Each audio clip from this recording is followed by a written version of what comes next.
Aku, Rio, seorang pemuda asal Banyumas yang kerja serabutan di Singapura sebagai tukang bersih-bersih jalanan. Nggak pernah nyangka hidupku bakal berubah total cuma gara-gara nolong seorang bule cantik yang lagi kesusahan di pinggir jalan. Bule, itu Sophie. Awalnya aku anggap cuma turis asing yang kebingungan. Aku bantuin dia ikhlas. Bahkan gak sempat berharap dia bakal ingat aku. Tapi keesokan harinya, dia datang nyari aku dan langsung kasih amplop tebal berisi uang 100 juta rupiah. Bukan cuma itu, Sophie malah minta aku jadi asisten pribadinya selama dia tinggal di Singapura. Awalnya semua berjalan mulus dan menyenangkan. Sampai aku masuk ke dunianya yang penuh dengan rahasia, tekanan bisnis, dan keluarga yang tidak setuju. Puncak konflik terjadi saat aku merasa cuma diperalat dan harus memilih tetap di dekat Sophie, tapi dihina orang-orang di sekitarnya. Atau mundur demi harga diri. Tapi di akhir cerita, keputusan Sophie justru membalik semua harapan dan menunjukkan siapa dia sebenarnya. Namaku Rio, aku asli Banyumas, Jawa Tengah. Aku anak bungsu dari 5 bersaudara. Latar belakang keluargaku sederhana banget. Bapakku buruh tani, ibuku jual gorengan di depan rumah. Aku dulu gak pernah bercita-cita muluk. Sekolah aja cuma sampai SMA, itu pun penuh perjuangan. Setelah lulus, aku sempat kerja serabutan di Jakarta. Tapi penghasilan gak cukup buat bantu orang tua. Makanya aku nekat merantau ke Singapura. Lewat jalur resmi sih, tapi posisiku cuma pekerja kasar. Kerjaku bersih-bersih jalanan, bawa tong sampah keliling Orchard Road, nyapu trotoar yang dipenuhi turis lalu lalang. Upahnya lumayan kalau dikumpulin. Bisa kirim sebagian buat bapek ibu di kampung. Hidupku di Singapura sederhana banget. Aku tinggal di kosan sempit bareng 4 orang lain. Kamar cuma cukup buat tidur, mandi, dan masak mie instan. Kadang aku mikir, apa hidupku bakal begini terus? Tapi aku tetap bersyukur. Aku sehat, aku kerja halal. Aku bisa kirim uang buat keluarga. Itu udah cukup. Sampai suatu sore, hidupku berubah. Hari itu aku kerja lembur. Bos minta aku bersihin area pedestrian depan pusat perbelanjaan. Banyak sampah plastik berserakan. Aku kerja sambil sesekali ngelirik. Orang-orang lewat. Turis-turis berbondong-bondong bawa tas belanjaan mewah.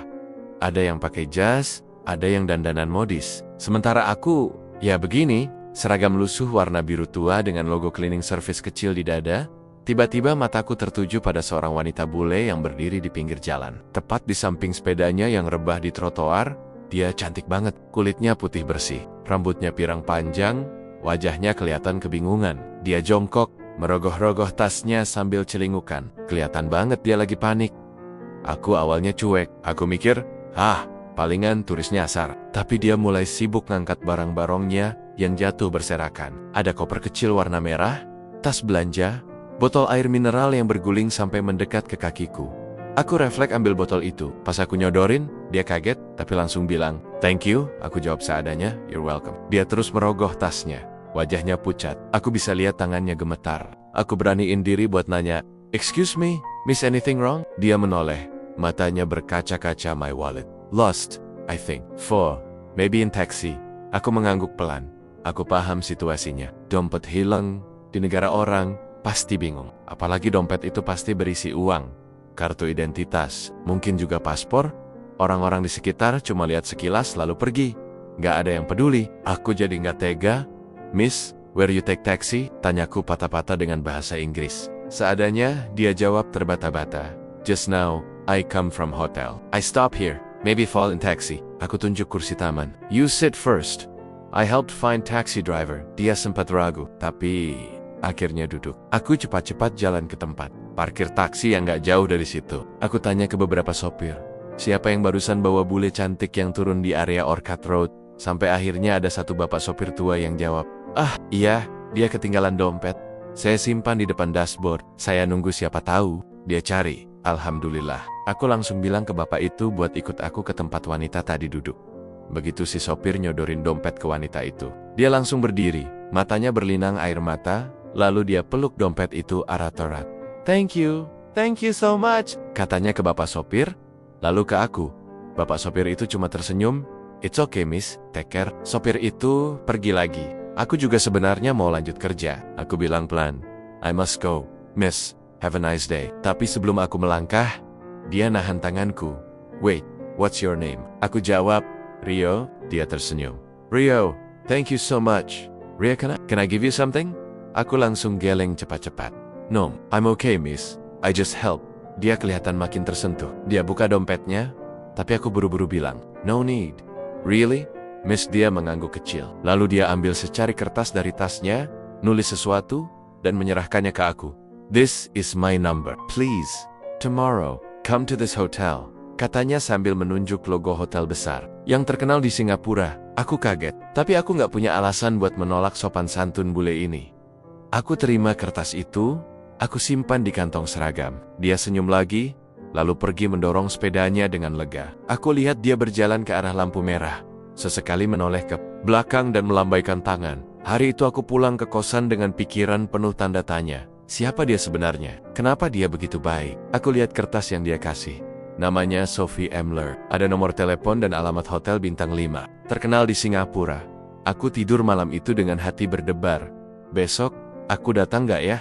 Pagi itu aku bangun lebih awal dari biasanya. Matahari bahkan belum tinggi, tapi pikiranku sudah penuh pertanyaan. Aku terus menatap secari kertas yang diberikan Sophie semalam. Nama lengkapnya tertulis rapi Sophie Muller. Dan di bawah ada alamat hotel bintang 5 yang selama ini cuma bisa aku lihat dari luar.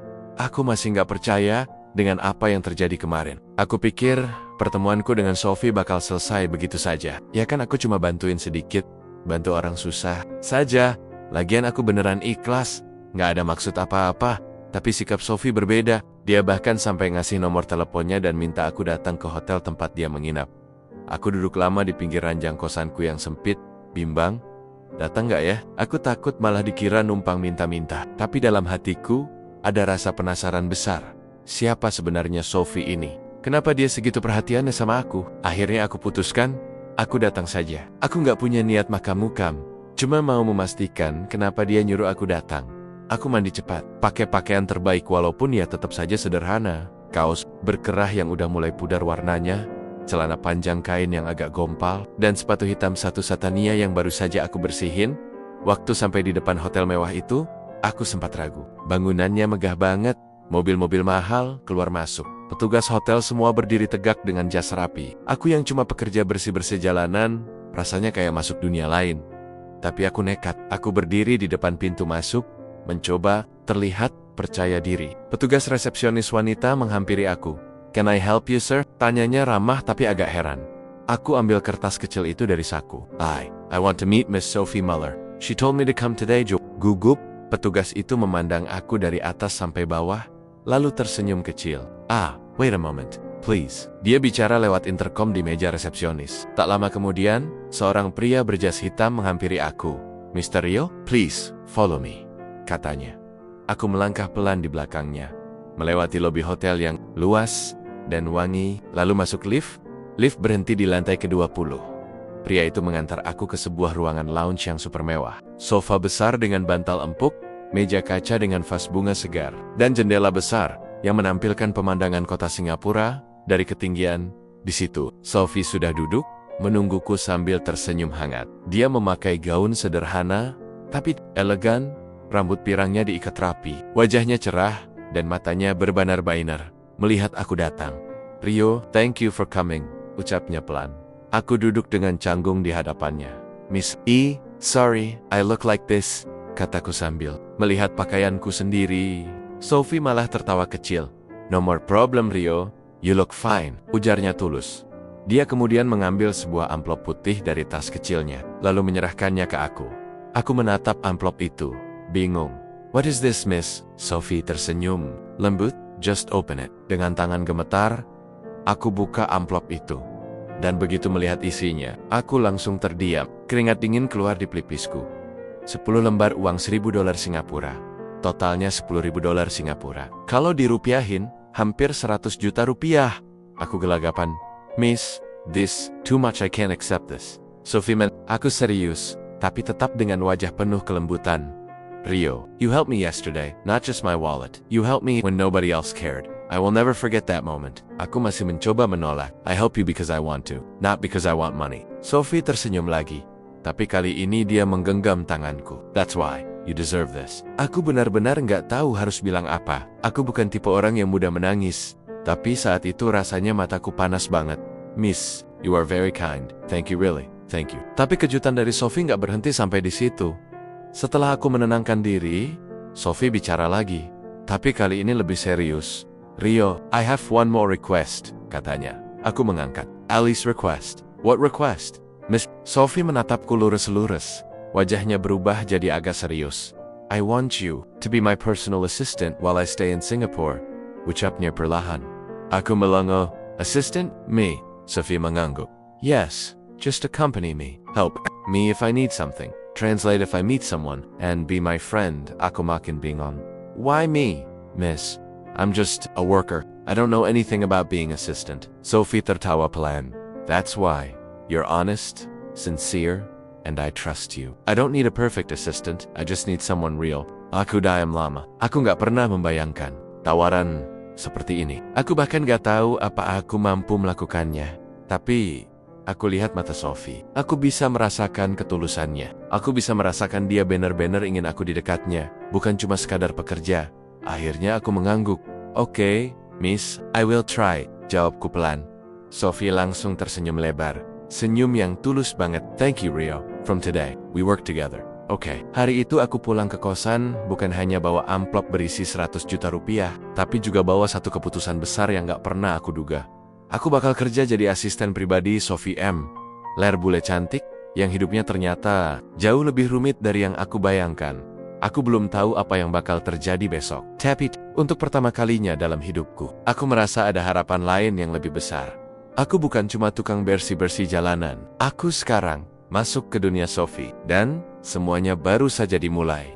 Aku nggak tahu bagaimana menggambarkan hari pertamaku jadi asisten pribadi Sophie M. Ler. Rasanya seperti dilempar dari dunia sederhana ke dunia yang serba mewah, cepat, dan penuh aturan yang sama sekali asing buatku. Pagi itu aku datang ke hotel, tempat Sophie menginap. Kali ini aku mengenakan kemeja putih bersih dan celana panjang hitam baju pinjaman dari temanku di kosan. Sepatuku pun sudah aku poles sampai mengkilat. Meskipun bagian solnya sudah mulai aus. Aku pengen tampil pantas. Meskipun aku sadar sepenuhnya siapa aku sebenarnya. Begitu aku masuk lobi hotel, petugas resepsionis yang kemarin menyambutku dengan pandangan heran, kini malah tersenyum sopan dan langsung memanggilku. Mr. Hugh, Miss, Sophie is waiting for you at the cafe. Aku kaget sekaligus canggung. Baru semalam aku hanya seorang tukang bersih-bersih jalanan. Sekarang mereka memanggilku Mr. Rio, seolah aku tamu istimewa. Aku menuju cafe, hotel yang megah. Lampu gantung kristal bersinar indah, kursi-kursi kulit dengan desain elegan, dan musik klasik mengalun lembut di seluruh ruangan. Aku merasa asing. Sungguh, tanganku gemetar kecil saat membuka pintu. Di sudut ruangan, Sophie sudah menunggu. Dia mengenakan blus putih dengan celana panjang hitam. Simple, tapi aura elegannya tetap kuat. Saat dia melihatku datang, dia langsung melambaikan tangan dan tersenyum cerah. Good morning, Rio, sapanya riang. Aku membalas dengan kikuk.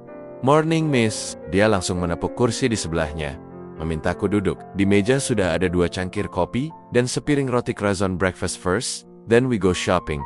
Katanya, santai. Aku hanya mengangguk. Aku masih berusaha menenangkan diri dari situasi yang terasa tidak nyata ini.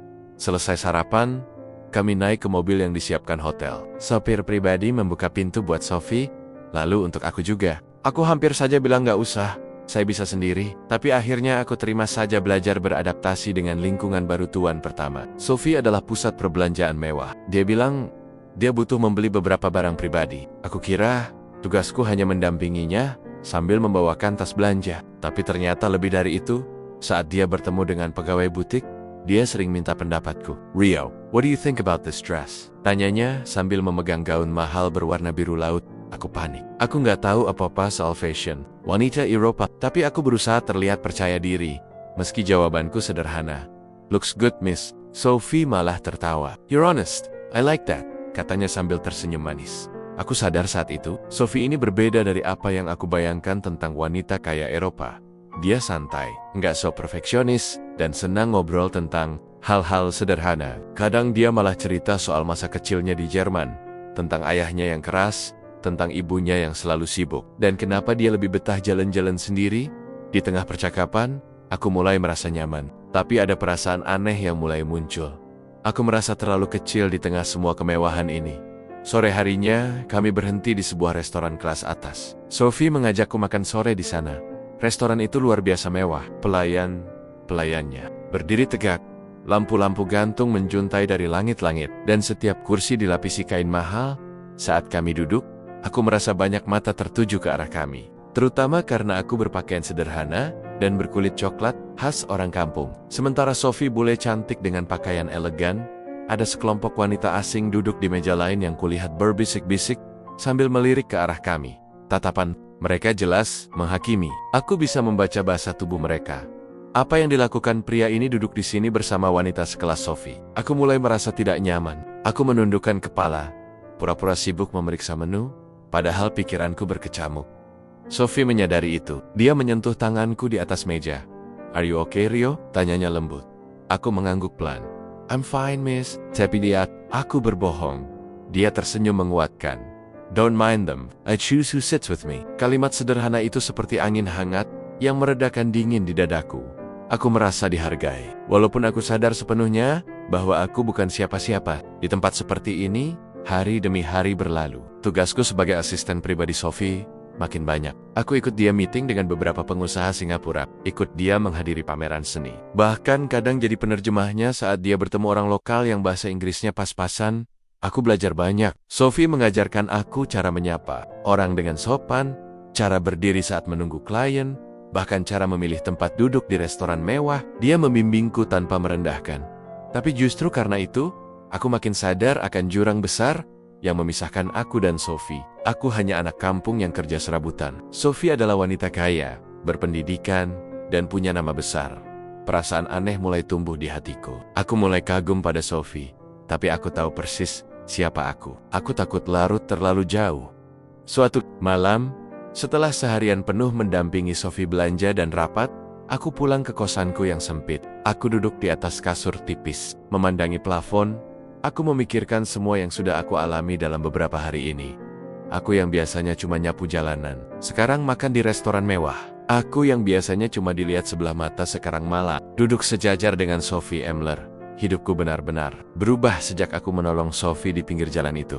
Tapi aku nggak tahu sampai kapan aku bisa bertahan di dunia yang begitu berbeda dari duniaku ini. Dan aku juga mulai merasa aku harus berhati-hati dengan perasaanku sendiri. Karena aku takut hatiku beneran jatuh pada Sophie, pada wanita yang hidupnya ada di dimensi yang jauh di atasku. Malam itu aku tidur sambil bergumam dalam hati, "Rio, jangan bodoh, ingat siapa kamu." Tapi siapa sangka, justru setelah itu, masalah yang sebenarnya baru mulai datang. Bukan soal pekerjaan, tapi soal bagaimana dunia. Sophie mulai mempermainkan harga diriku. Aku nggak pernah menduga perasaan tidak nyaman yang aku rasakan saat pertama kali ikut Sophie makan di restoran mewah itu ternyata cuma permulaan dari apa yang lebih berat. Beberapa minggu sudah aku jalani sebagai asisten pribadinya. Sophie memperlakukan aku dengan luar biasa baik, nggak pernah kasar, selalu tersenyum, selalu meminta pendapatku meskipun aku tahu jawabanku sering nggak sesuai ekspektasi orang-orang di sekitarnya. Aku mulai terbiasa dengan ritme kerja Sophie. Pagi antar dia meeting, siang nemenin dia belanja, sore kadang nemenin dia duduk santai di kafe, ngobrol ngalor ngidul, dan semakin dekat aku dengan Sophie, semakin aku menyadari satu hal, aku mulai mengaguminya bukan cuma sebagai majikan. Sophie membuatku nyaman, bukan cuma karena dia cantik, tapi karena sikapnya yang sederhana, perhatian, nggak pernah merendahkan aku walaupun dia punya segalanya. Tapi dunia, Sophie tidak semudah sikapnya padaku. Hari itu Sophie mengajakku datang ke sebuah acara gala dinner di Ballroom Hotel Bintang 5. Katanya ini acara semi formal, banyak pengusaha dan tamu penting hadir. Aku yang hanya punya kemeja lama, akhirnya dipinjamkan jas hitam oleh Sophie. "Just stand near me. Help if I need something," katanya sebelum kami masuk. Aku mengangguk, walaupun dalam hati gemetar. Aku sadar betul, aku bukan orang yang pantas ada di tengah kerumunan itu. Begitu masuk ballroom, semua mata langsung memandang ke arah kami. Musik elegan mengalun, tamu-tamu berdandan mewah, suasana serba mahal. Aku berdiri di samping Sophie yang begitu anggun, dengan gaun merah marunnya, benar-benar seperti seorang bangsawan. Aku mencoba tetap tenang, sampai saat seorang pria parubaya mendekat, namanya Mr. Tanaka, seorang pengusaha Jepang yang jadi mitra bisnis keluarga Sophie. Dia tersenyum tipis, lalu menatapku dari kepala sampai kaki. "Siapa dia, Sophie?" tanyanya dalam bahasa Inggris yang fasih tapi dingin. Sophie menjawab santai jahu, "Asisten." Tanaka mengerutkan kening. "Asisten? Atau hanya teman dari jalanan?" Aku membeku. Aku bisa bahasa Inggris, cukup untuk paham betul maksud kata-katanya. Itu hinaan. Dan dia mengucapkannya sambil tersenyum sinis. Sophie langsung menatap tajam, Tanaka Dea asistenku. Tolong hormati dia. Tapi Mr. Tanaka malah tertawa kecil. You are too kind, Sophie. Mengangkat orang seperti dia berdiri. Di sisimu, tidak biasa. Kalimat itu menusuk banget. Aku merasa semua mata tertuju ke aku saat itu. Aku cuma bisa menunduk dalam-dalam, menahan rasa panas di dada sepanjang acara. Tatapan sinis semacam itu terus berdatangan. Para wanita sosialita yang duduk di meja sebelah berbisik-bisik sambil menatap ke arahku. Beberapa bahkan sengaja tertawa kecil setelah melirik aku. Aku tahu betul arti tatapan mereka. Aku bukan siapa-siapa. Mereka menganggap aku nggak pantas ada di situ. Di mata mereka, aku hanya asisten rendahan yang menempel pada Sophie. Aku sudah berusaha menahan perasaan itu, mencoba fokus pada pekerjaanku malam itu. Tapi semakin lama, hatiku semakin teriris. Puncaknya terjadi di akhir acara. Zero. Wanita bule setengah baya yang aku duga kenal dekat dengan keluarga Sophie menghampiri kami. Dia menyapa Sophie hangat, tapi lalu memandangku dengan tatapan mencurigakan. Dengan nada nyinyir, dia berkata sambil setengah berbisik, tapi cukup keras. Untuk kudengar, Sophie, kamu bisa dapat asisten profesional yang berpenampilan pantas. Kenapa malah bawa orang seperti dia? Aku langsung merasa pipiku panas. Itu jelas hinaan terang-terangan. Aku nyaris nggak bisa menahan diri untuk berdiri dan pergi saat itu juga. Tapi Sophie justru menggenggam pergelangan tanganku kuat.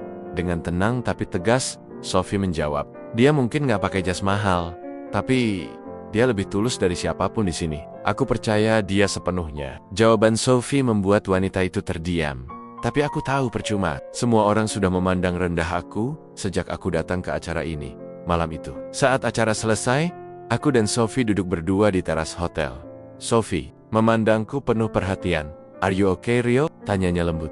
Aku menghela napas panjang. Aku ingin bilang gak apa-apa, tapi aku gak bisa bohong. Aku merasa dihina, direndahkan. Seolah keberadaanku cuma bahan tertawaan bagi teman-teman Sophie. Aku menatap mata Sophie, lalu berkata lirih. Miss, sorry, I don't think I can do this anymore. Sophie mengerutkan kening wajahnya jealous. Berubah cemas. The what, Rio? Aku menunduk. Suaraku bergetar. Be your assistant. Go with you everywhere.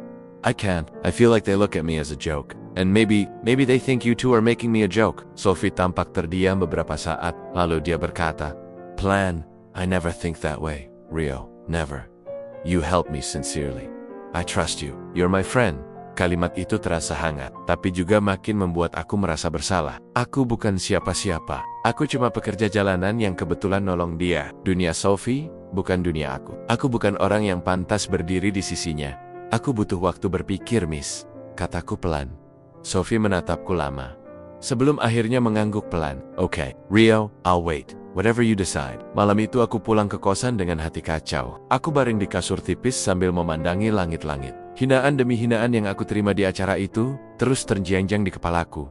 Aku sadar satu hal, meskipun Sophie sangat baik padaku, tapi orang-orang di sekelilingnya tidak akan pernah memandangku sama. Aku akan terus dianggap rendah, terus jadi bahan gunjingan. Di titik itu aku mulai bertanya pada diriku sendiri, apa benar aku bisa bertahan di dunia Sophie? Atau aku cuma sekedar hiburan singkat baginya? Aku gak bisa tidur malam itu. Besok, aku harus membuat keputusan yang bisa mengubah segalanya. Sejak malam itu, aku sengaja menjaga jarak dari Sophie. Aku tetap datang bekerja seperti biasa, tapi sikapku berubah. Kalau dulu aku bisa tertawa santai mendampingi dia shopping atau makan siang di kafe, sekarang aku lebih banyak diam.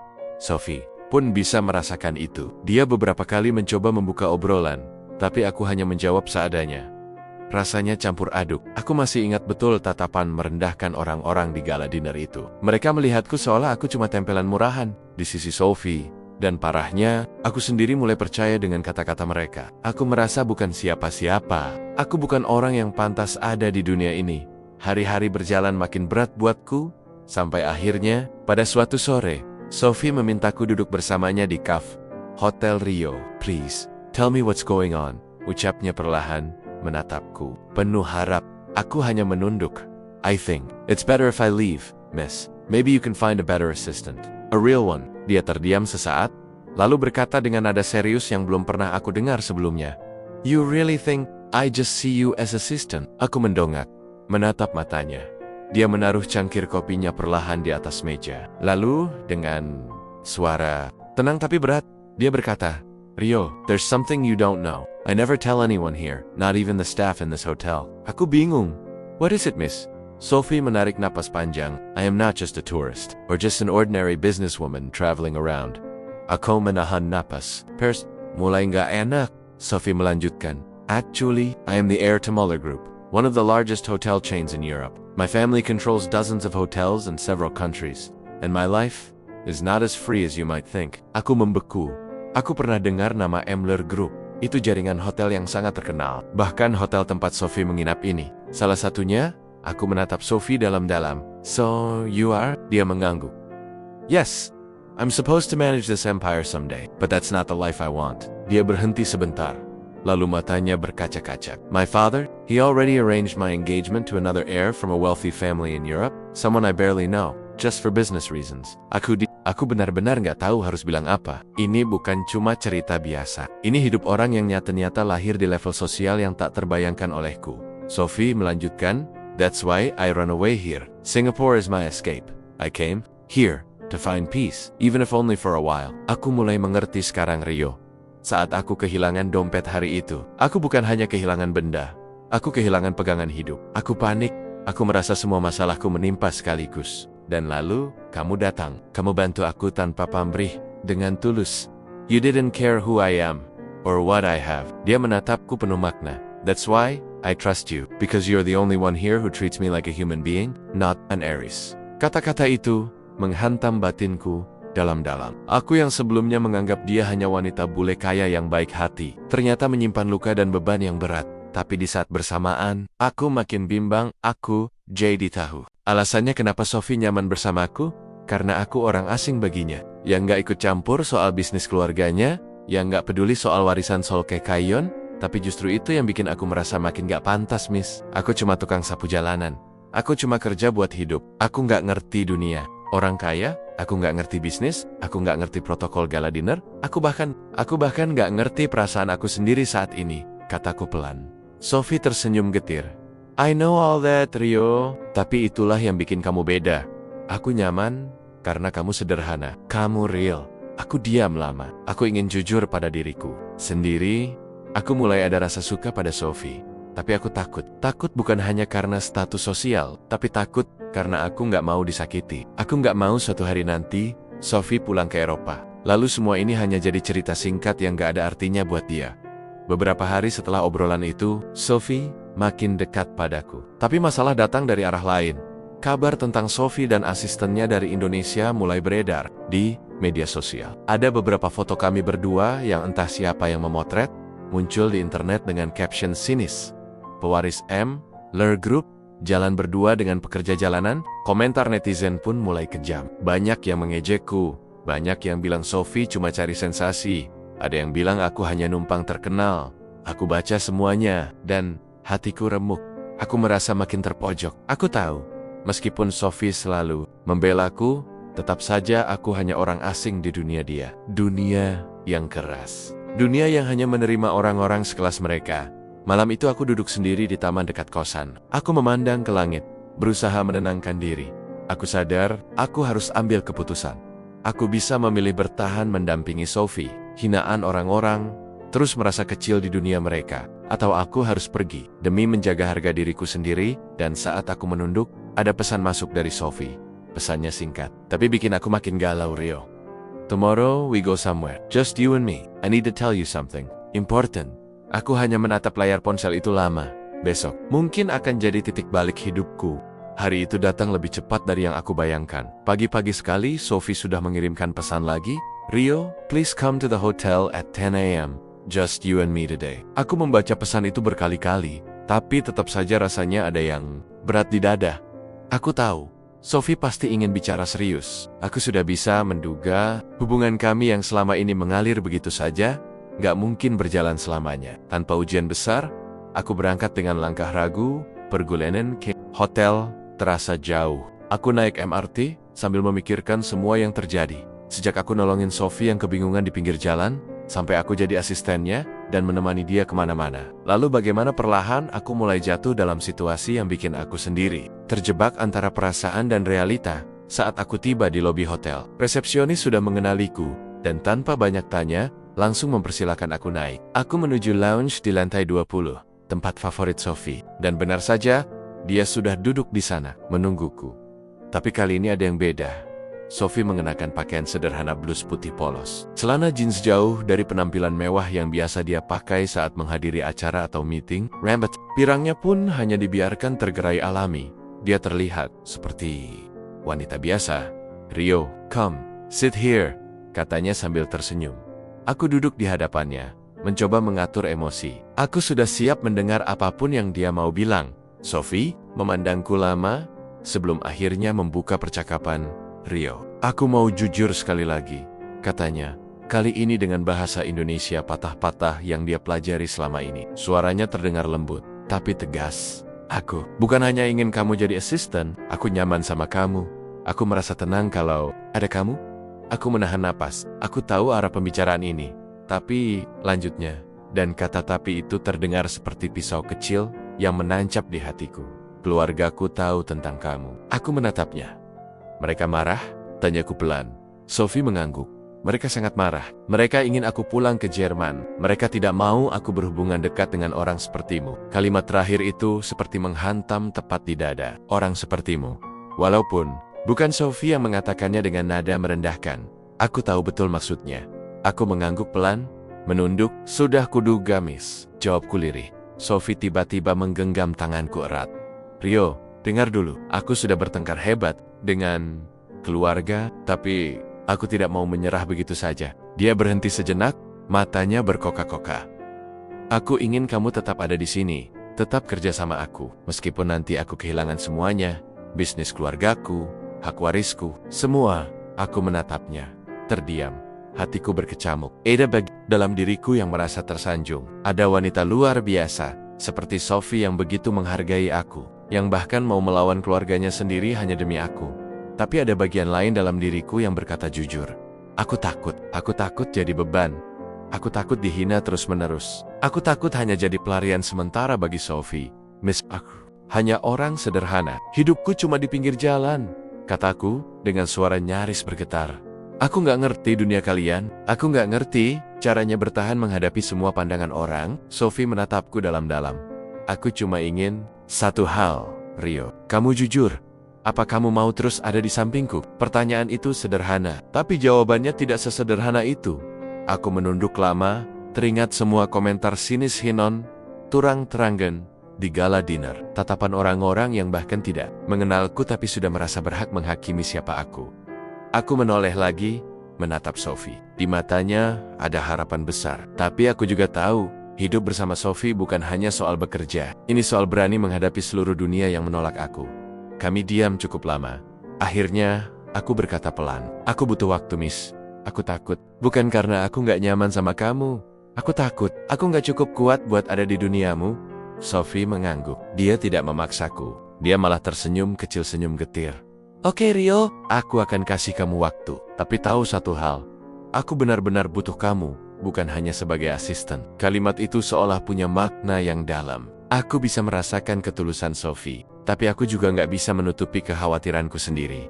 Sore itu kami duduk berdua di taman hotel yang menghadap kota Singapura. Langit mulai jingga, angin bertiup pelan. Sophie duduk bersandar di bangku taman dengan tatapan kosong, sementara aku berdiri di sampingnya dengan pikiran berkecamuk. Dan saat itu, sebuah pesan masuk ke ponsel Sophie. Aku tidak tahu siapa pengirimnya, tapi aku bisa lihat sekilas tulisan di layar. "Kami sudah kirim orang untuk menjemputmu pulang besok." Sophie menarik napas panjang. Dia berbalik ke arahku dan berkata, "Perlahan, Rio, aku tidak punya waktu banyak. Kalau kamu ingin ikut aku, sekaranglah waktunya." Aku diam membisu. Dalam hatiku, aku masih bingung. Mundur demi harga diri, atau bertahan demi seseorang yang mungkin saja tulus mencintaiku? Itu aku tidak langsung menjawab Sophie. Aku pamit pulang lebih awal. Sophie tidak menahan aku. Dia hanya berkata, "Aku akan tunggu jawabannya besok pagi, Rio." Aku berjalan kaki sendirian pulang ke kosan. Langkahku berat. Pikiran di kepalaku bercampur aduk. Aku memikirkan orang tua di kampung. Kehidupanku yang dulu sederhana. Bagaimana semua ini berawal hanya karena aku nolongin Sophie di pinggir jalan. Aku berdiri lama di depan pintu kamar kosku, sebelum akhirnya duduk bersandar di tembok. Aku sadar, hidupku tidak akan pernah sama lagi. Besok pagi, aku harus memilih, dan pilihan itu tidak hanya akan menentukan nasibku, tapi juga nasib Sophie. Malam itu aku hampir nggak tidur. Kepalaku penuh suara-suara di dalam hati yang saling berdebat. Satu sisi aku merasa Sophie terlalu baik. Dia sudah memberiku kepercayaan besar, bahkan rela menanggung risiko dengan keluarganya demi aku. Tapi, sisi lain dari diriku tetap takut. Takut kalau aku hanya akan jadi beban dalam hidupnya. Takut aku nggak akan pernah diterima di dunianya. Pagi harinya, aku duduk sendiri di pinggir ranjang kosanku sambil memegang ponsel. Aku menggulir percakapan terakhirku dengan Sophie berkali-kali. Di ujung pesan dia menulis, "Aku tunggu kamu di taman hotel pagi ini, Rio." Aku tahu, hari ini semua harus jelas. Aku berjalan kaki menuju hotel, dengan langkah pelan dan hati berdebar keras. Aku bahkan merasa jalanan yang biasa aku lintasi sekarang terlihat berbeda. Sepi, seolah semua orang dia memperhatikan langkahku menuju keputusan terbesar dalam hidupku. Saat sampai di taman hotel, Sophie sudah duduk di bangku kayu. Dia mengenakan gaun sederhana berwarna biru muda, wajahnya terlihat letih, tapi tetap cantik. Ada tas kecil di sampingnya, seolah dia siap pergi kemana saja. Begitu mataku bertemu matanya, dia tersenyum-senyum yang gak bisa aku artikan.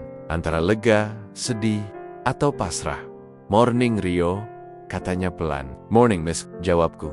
Aku duduk di sampingnya. Tapi kami berdua hanya diam cukup lama. Angin pagi bertiup pelan, membawa aroma bunga yang ditanam di taman itu. Akhirnya, Sophie bicara duluan. "Rio, aku mau bilang sesuatu," katanya. Suaranya agak serak. Aku mengangguk pelan. "Apa itu, Miss?" Dia menatap lurus ke depan, ke arah air mancur kecil di tengah taman. "Aku sudah bicara dengan keluargaku tadi malam, lewat telepon panjang yang melelahkan," katanya. Aku mendengarkan dengan jantung berdetak makin cepat. Mereka tetap nggak setuju.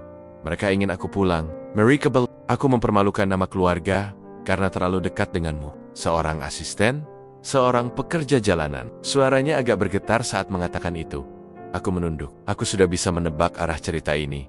Dan aku siap. Siap untuk ditinggalkan kalau itu memang jalan terbaik. Tapi Sophie malah menoleh padaku. Matanya berkaca-kaca, dan yang dia ucapkan benar-benar di luar dugaan. Jadi aku bilang ke mereka, "Aku berhenti." Aku menoleh cepat ke arahnya. "Berhenti? Maksudnya?" Sophie tersenyum tipis. "Aku berhenti dari semua. Dari Ler Group, dari warisan keluarga. Aku serahkan semuanya." Aku bilang ke mereka, aku sudah lelah hidup hanya untuk memenuhi ekspektasi mereka. Aku membeku. Kata-kata Sophie seperti guntur di pagi yang tenang. "Miss, kenapa?" Suaraku nyaris nggak keluar.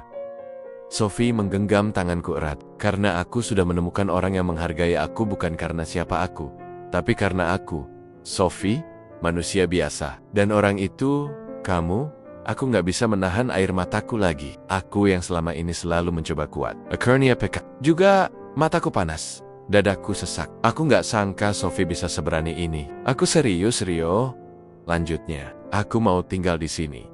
Memulai semuanya dari awal. Aku mau hidup sederhana. Sama kamu, aku hanya bisa menatapnya lama. Berusaha mencari kata-kata, tapi nggak ada kata yang cukup." Sophie kemudian mengeluarkan sesuatu dari tas kecilnya. Sebuah kotak beludru hitam kecil. Dia membukanya perlahan, dan di dalamnya ada cincin sederhana dengan ukiran kecil di sisi dalam. Sophie tersenyum lembut. "Rio, aku mau kamu berhenti jadi asistenku. Aku mau kamu jadi partner hidupku," katanya. Dalam bahasa Indonesia yang patah-patah tapi sangat menyentuh. Aku terdiam. Napasku berat. Dadaku sesak. Semua ketakutanku, keraguanku, rasa rendah diriku seolah runtuh saat itu juga. Aku baru sadar, semua ini bukan lagi soal status sosial, bukan soal bagaimana orang-orang memandang kami. Ini soal kami berdua. Sophie bahkan sudah rela melepaskan segalanya demi hidup baru. Dan aku? Apa aku akan terus bersembunyi di balik rasa rendah diriku sendiri? Aku menghapus air mataku dengan punggung tangan, lalu aku genggam tangannya erat-erat. "Miss, Sophie," aku mengoreksi panggilanku sambil tersenyum tipis. "Aku gak tahu bagaimana nanti, tapi aku janji, aku bakal berusaha semampuku." Sophie tertawa kecil, lega, lalu memelukku erat.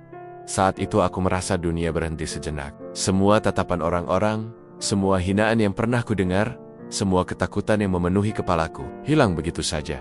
Yang tersisa hanya aku dan Sophie.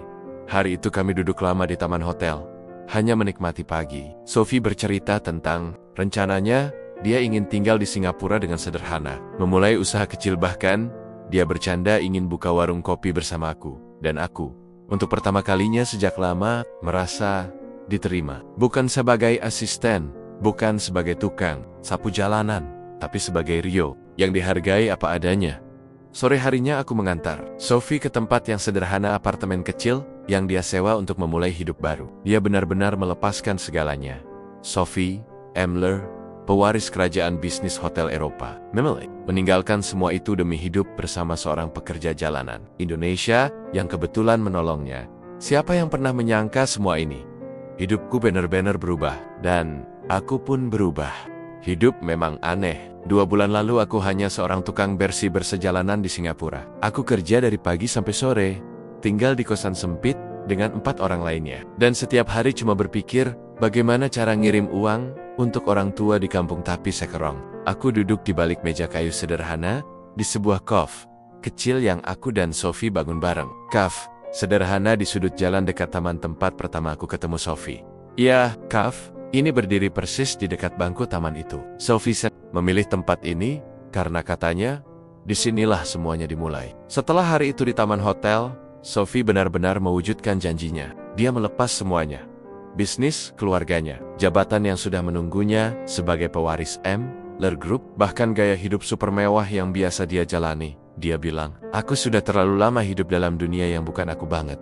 Aku ingin sederhana, aku ingin bebas. Dan aku ingin bersama kamu, Rio. Aku sempat ragu waktu dia bilang itu. Aku pikir dia cuma ngomong karena emosi sesaat.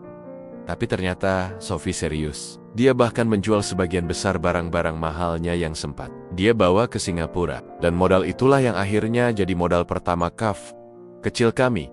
Namanya sederhana saja, Cafe Sophie dan Rio. Menu yang kami jual juga nggak ribet. Kopi, teh tarik, croissant, dan ada satu menu spesial yang bikin aku senyum tiap kali baca. Daftar menunya bakwan Rio, menu bakwan goreng yang resepnya aku ajarkan ke Sophie sendiri. Lucu banget rasanya. Lihat Sophie yang dulu nggak pernah masak, sekarang malah jago bikin bakwan yang renyah banget. Setiap hari Sophie ikut bekerja. Pairing up, dia yang bikin kopi di belakang bar, aku yang layani tamu-tamu yang datang. Kadang aku bantu dia nyapu-nyapu cafe, dan dia nggak malu sama sekali. Padahal dulu dia pewaris kerajaan bisnis hotel mewah.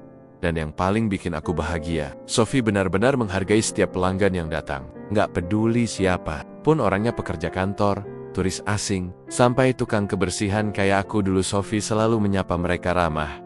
Aku sering duduk dia memperhatikan dia. Aku kagak karena Sophie bukan hanya cantik dan cerdas, tapi juga tulus. Dia bisa melepaskan segalanya demi memulai hidup baru dari nol. Dan dia selalu bilang ke aku nggak kehilangan apapun. Malah aku merasa baru sekarang aku punya sesuatu yang nyata. Orang-orang di sekitar cafe kadang masih heran. Mereka bisik-bisik waktu tahu siapa Sophie sebenarnya. Itu yang punya cafe, katanya bule Jerman, pewaris hotel kaya. Bisikan-bisikan itu tetap ada. Tapi lama-lama semua orang terbiasa.